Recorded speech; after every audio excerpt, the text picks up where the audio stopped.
Hello, my name is Carrie, and I'm interviewing Napoleon on August 17th, 2020, for the WiC Oral History Project. This interview is being conducted and recorded in a private Discord chat. The recording will be made available for anyone interested on the Black Dragons Discord in the Oral Histories channel. Thank you for joining me today, Napoleon. Hello, Kari. Hello, everyone. Thank you for having me. It's a pleasure to be here and to try to share a bit of my history and my experience in the game. I was very grateful you were interested and available. I do have a question. How do you pronounce your in-game name? Just Napoleon, or Napoleon IV, if you will, but it's not really needed. Just, I don't know any other Napoleon in the game, so this is enough. So why did you choose the name then? What is there a meaning there behind it? Well, yes. I mean, the historical character and everything he did for good and sometimes for evil, but I think overall a positive force for history, which I thought would be very appropriate for this kind of strategy game. It's not just a war game, it's much wider than that. It's also about politics, which Napoleon, in a way or another, was very effective at. So I think it was a good choice. Okay. When did you start playing the game? I think late April 2019, something like that. The series was still running. That not very successful last season of Game of Thrones, so people were, including myself, very enthusiastic about the game. I just saw, I think on some social media, I don't remember which one, an advertising. I decided to try the game, and well, here I am after all this time. But so was it the ads or was it just the show? What made you first interested in playing this game, though? Mostly the show, and also, I mean, the description looked interesting. As we know too well, the ads to this game are sometimes misleading, to say the least. Still, I was curious and I wanted to try. And of course, I became passionate about the game. I didn't expect it to happen. To be honest, it's the first time I play a game of this kind, one of these massive, not so massive, more or less massive online RPGs. But I think it more or less clicked. The kind of thing that I want to, in a game, especially the social aspect, has been very strong and very interesting so far. So after 1 year and a half almost, I'm still playing. Do you play with other people that you know in real life, or is it everybody just you've met online? No, just online so far at least. But it's a big community, it's a big family. We use the term for our alliance, the Cartel Alliance. We use always the term family with the real meaning. I mean, it's a real gaming family. It's not just a group of people who play together for, I don't know, to help each other score points in events. It's much more than that. We really care about each other. We talk a lot the whole time, the whole day about game issues or random issues. We make jokes all the time. We really are very tight, very close, very united. Was this your first alliance? Has this been your only alliance? What's your alliance history? No, it wasn't the first. When I began, I was in a small alliance that died long ago called Fire back in Kingdom 18. That was my original kingdom. And after a month, more or less, I moved to a large alliance called Res Fortress, which existed for more than 1 year. It was a fairly traditional alliance. It was the second alliance in Kingdom 18. And after, I think, 2 or 3 months, when there were some internal difficulties in leadership of the alliance, I moved to Cartel, and here I am. Actually, I was not one of the founders of Cartel. I joined maybe 2 or 3 weeks after it was created. Actually, sorry, I forgot to mention, before moving to Cartel, I was in another alliance, which was like the predecessor of Cartel. It was called the Red Wedding TRW. At the time, it was the biggest alliance in Kingdom NT, and Cartel was born out of that alliance, like a more constructive version of that alliance with a lot of rules to limit its members from burning and farming too much our servers. So I identified with the philosophy of Cartel. I was not its founder. That was Pablo Escobar, who is now in BCL. But I also noticed that many of my friends were moving to Cartel. I decided to give it a try, and it was probably the best decision I ever made in the game to move to Cartel. And much later, I eventually became its leader, which was not at all what I expected would happen, but well, it did happen. Well, you described that you've been in different alliances. How's the personalities changed with the different alliances? What do you notice amongst those members? What are things that stand out to you? Oh, it varies a lot. I mean, each alliance has its own logic, not just in terms of big alliances, small alliances, farming alliances, fighting alliances. There are these divisions too, of course. But even among alliances which from the outside look more or less similar, there are huge differences. In some cases, you have some people who don't really know each other well, sometimes don't even speak the same language. Communication is not so fluid, and they're just there to, to help each other in fighting and big events, but not really very socially engaged. But that's not our case. We always wanted to have, and we still have, alliance which is very much oriented towards again being a family. I mean, we care about each other. It's relatively rare for people to leave cartel. It happened before, of course, but it's not so common. And I think this is one of the things that makes us a little bit different from most of the other big alliances in the game. And this is not something that I really experienced before. We had a little bit of that in Res Fortress, as I mentioned, my second alliance. But the others, not so much. It's not so common, I believe, in some of the really big guilds to have these very strong social elements really guiding everything else.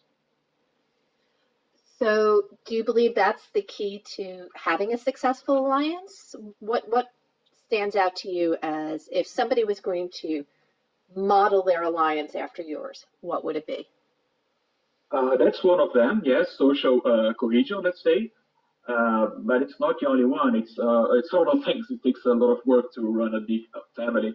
You need proper organization, a very dedicated group of officers with clear tasks and functions and responsibilities who work well with each other. There should be harmony between them, but also they should listen to what members have to say. I'm not going to mention examples because I don't like to talk evil of other people, but there are or there were in the recent past some very big alliances which collapsed almost overnight. Among other reasons, because their leaders did not really listen to their members. They were not really democratic, so to say, and they were just based on raw power and not much more than that. And that's not really sustainable. I think officers, which of course are the core of any alliance, they have always to listen to what their membership wants and what their membership has to say. They have to be very well aligned. This is very important, of course. And any alliance should have an idea of what they want. Is this a purely fighting alliance? Are we going to just invade kingdoms, as a lot of people do? That's part of the game. Or are we going to try to focus on building healthy and cooperative kingdoms, which is what we at Cartel usually do? There should be a common vision of what kind of alliance are you trying to be. That's also important. There are different kinds of different ways of playing the game. You should choose exactly what you want to be, what kind of alliance you want to lead. That makes perfect sense. What was your proudest moment as an alliance leader? Say that again, sorry? What is your proudest moment as an alliance leader? Because you've had quite a number of moments. What do you think is your proudest, though? That's a very difficult question. I felt very proud, not just me personally, but I mean, my group was very proud. And each time we won KVK is something that we take very seriously, and we have a very good record. We won 12 out of 13 matches. We lost only once last month against K31, which was, of course, a very difficult fight. Because KVK, in spite of all the problems, we have very small rewards, and it takes a lot of effort, and we know the problems with KVK, of course, but in spite of that, it's one of the events that unites us. I mean, the people who really love to play together, we're supposed to, the whole kingdom, not just one alliance, to work with each other, to know who does what better, fighters, farmers, what kinds of fighters, reinforcers, study leaders, and so on. So it's a group effort. It's maybe among all the big events, KVK is the one that relies the most on collective planning, collective work. We do a lot of strategy before each KVK. We study every possible adversary. We make plans, plan A, plan B, plan C, and so on. We talk to our alliances, attacks, deploys all the time. So it's a big work rate. It's very exhausting, to be honest. But when it works, and it usually works, we feel very proud of what we did together, because if we were together, it's not really an individual accomplishment. And you should be proud. You did really, really well. You took over K19, and that was probably not expected. What could you explain how that happened with K19? Yes, it was not expected at all. We moved, Cartel moved from K18 to K19 in late September 2019. And we, for a long time, for maybe 6 months, we were neutral. We were not, we didn't want to take King's Landing, even though we were the biggest alliance, actually by far the biggest alliance in the kingdom. We were mostly supporting the rulers, first UPD and then BDN. We only decided peacefully, actually, after negotiating with BDN to take power in March, because it became clear that the kingdom could be invaded, as it was invaded 1 month later by ATD. Based on our power, we were supposed to lead the defense of the kingdom as it actually happened 1 month after that. And I never really wanted to become the leader of anything. At the beginning, I was just a regular member, but after a while, cartel officers invited me to be an officer as well. They thought I could help in several ways, with diplomacy, with military planning, talking to people, and I enjoyed it. Some months later, when our former leaders retired, we were co-led by KPI and Douche for many months. And when they were no longer leading cartel, I was chosen to do it. I hesitated a little bit, because I never really wanted this kind of power, so to say. But they thought I could do a good job at it, first in cartel and then in K19 as a whole. It's been very tiring, to be honest, but I've been enjoying it so much, so I can't complain, really. I've been very happy doing this with a lot of people that I care about and I love to play with. Well, I know that they definitely enjoy playing with you. How has your experience changed since your first initial impression of the game? Oh, it changed in many ways. In the beginning, I was a little bit shy, to be honest. I was not so socially active, because I didn't really know anyone playing the game. So it took a while for me to first to get used to, to be a part, and later of leading these big groups of people from different parts of the world. But also in the beginning, to be honest, I had no idea how to fight. I had to learn gradually, listening to other people who had more experience doing it than I did. The first 2-3 months of the game, I barely fought, only occasionally. But then I became more and more confident doing it. I learned the mechanics of the game, basic tactics, troop formation, countering systems, and everything that any experienced player should know by heart. And today I love to do it. I love to fight, but not all the time. If I fight too much, being a very big account, I can do a lot of damage, and that's not what I want to do. I prefer really to focus on building servers instead of killing them, except on occasions like KVK. On KVK, really, I can go a little bit berserk. So that's one of the things. Fighting for me was not so natural. It took a few months of patient learning and listening to a lot of people who had a lot of teachers in the game, both military teachers and diplomatic teachers, so to say, political teachers, former officers, who made me who I am in a way in the game. I can say that I stand on the shoulders of giants, a lot of giants, and I'm very thankful to every one of them. Is there any of those that you really, if you had a chance, would just play with them? That's it. Just them. Who stands out to you? It's very unfair to choose just one person. It's a big group of people. Okay, fair. Okay, you don't have to choose one. Choose two. Well, still, the problem remains, you see. I could make a list, but really, I would be it would be unfair to those who will not be able to mention if I just mention one or two or three or five or even 10.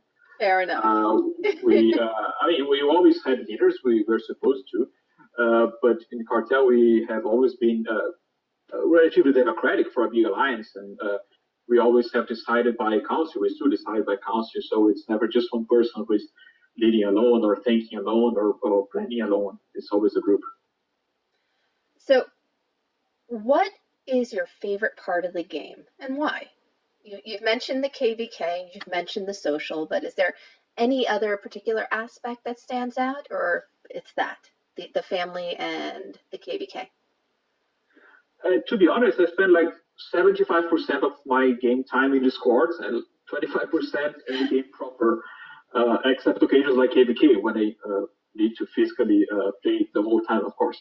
But that's an exception.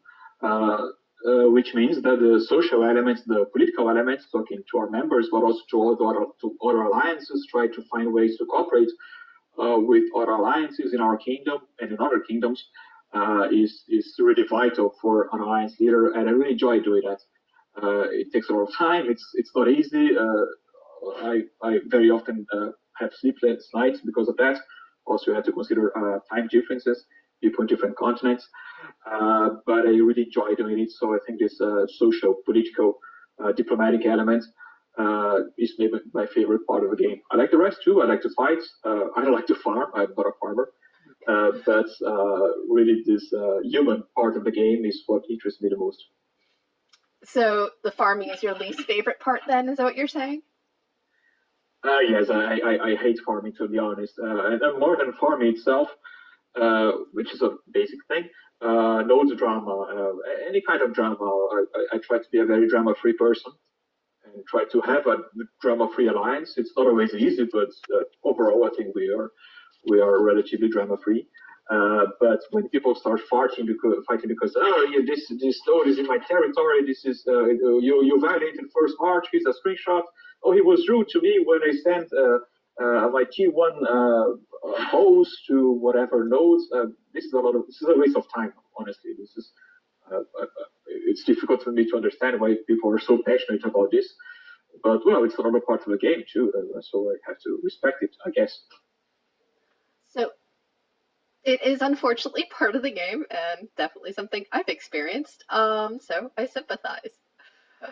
I would like to know though, so you mentioned your family, cartel, and how amazing it is. Who are some of the people that you admire outside your family? Outside my family, good question. Well, there are many people I admire in different ways. For instance, I admire Kai Aston for the major force that she is in the game. Not just alone, of course, it's this outstanding war machine that DCL is. Some other exceptional fighters like Millers, like Ram Runner, like Pablo Escobar from other alliances, and so on. In terms of let's say leading a kingdom and an alliance, we have, for instance, Sir Calvin, which we are very proud and fortunate to have with us right now in Cartel. Calvin was for many months, the king of K8, and is one of the models of a successful ruler in this game. I was in many ways inspired by what he did, among others. Again, I'm being unfair. There's a lot of exceptional, wonderful people that I'm not mentioning, but these are just some of the names that, for me, really shine very brightly. Oh yeah, no, this is not so much leaving anybody out, but just it's always good to know who inspires you. So that sounds like two people that you admire and they inspire you in the game. I think I mentioned more than just two. Kinda. Calvin. Oh, sorry, Pablo. Yeah. Millers too. And Miller, is a sorry. formidable fighter. Yes, yes. My apologies, Miller, if you're listening. I guess my question now would be, if somebody was thinking of Napoleon, what would be the one thing you want people to most remember you by, to think of you by? What would it be? Let's see. I think mostly the role I have been trying to play, and I still try to play, in simply bringing people together to have fun. It sounds banal, but it's true. I mean, we have so many different kinds of players in the game. We have some big spenders, and I admit I spend quite a bit, but we have some free-to-play players who, even though game the mechanics don't really help them, they have the same right as we do to enjoy the game in its different aspects. And people who love to fight, people who love to farm, people who love both things, people who are very social, people who are a little bit shy, and so on. I mean, this game is very unfair in many ways, as we all know too well. But we try, and I try personally to find ways. It's not easy, but to find ways to make the game enjoyable for everyone, which requires, among other things, to have balanced kingdoms in which very strong alliances like ours can coexist and cooperate with smaller alliances which don't always have the same resources and the same fighting capabilities. But that doesn't mean that we cannot play together, cooperate, especially during KVK, but also during CCS, for instance, among other events. Well, I'm talking too much, but this is the point, to try to bring people together and to build bridges between different kinds of players and different kinds of alliances. That's something that I have been trying to do, and that hopefully, if people remember this game in the future, they may remember me by. Well, one, you're not talking too much because this is all about you. So you're doing great on that. And two, that's the advantage of these oral history project recordings. So people can look back and listen and learn from you. So I guess the last question I would have for you is, what do you see in the future of the game? What would you like to see? Well, I would like the game to not become as unbalanced as it already is becoming for a while. It's not something new, but almost every new element, refinement in particular, but also now other banners. So we're going to have a third dragon and so many elements to mention. They are far too oriented towards pay-to-win players, heavily pay-to-win players, the mega whales, as we know too well. Which creates a dilemma for most players. It's only viable to either be a whale, which requires a very heavy investment, or to be a zero castle, which is fun in its own way, but requires a specific set of skills. Which means that a lot of people are being left behind, and this is not good at all. I think this is one of the things that could potentially kill the game, to be honest, in the future. And I hope the developers are aware of that. I'm not quite sure if they are aware of that. I understand it in money, of course, but they should have a sustainable business model, to be honest. And I'm not totally sure what they are doing is sustainable. But if they manage to keep a balance between pay to win and free to play elements in the game, and if the social elements, discord and cooperation or rivalry also between alliances remains effective, I think the game can still last for a while. How long, it's impossible to say, but I hope the game will not die anytime soon, because in spite of all the problems, so many people cheating also, to be honest, we are still having a lot of fun and learning so much from each other and meeting wonderful people, which is really the reason why we are playing together, to meet wonderful people. Well, I'm going to start wrapping this up. Is there anything else that you would like to share or include in this? I think you asked all the right questions. So Yay! I'm not sure. No, it's true. So I'm not sure I have anything special or particular to say. Other than to add that I'm very interested in the results of your very creative project, as your previous project was, to tell the history of K19 from the perspective of some of its participants. And I worked a little bit on that, as you know, when we did the K19 website together some months ago. So I hope your new project will inspire a lot of people, players, officers, would-be officers, but also people who simply want to learn more about the game and learn more about how people can work together to achieve a common objective, which is what we're trying to do. Thank you so much, Napoleon. I appreciate your time today, and I will talk to you in the game. Thank you so much, and goodbye, Kylie. Goodbye, everyone. Have a wonderful day.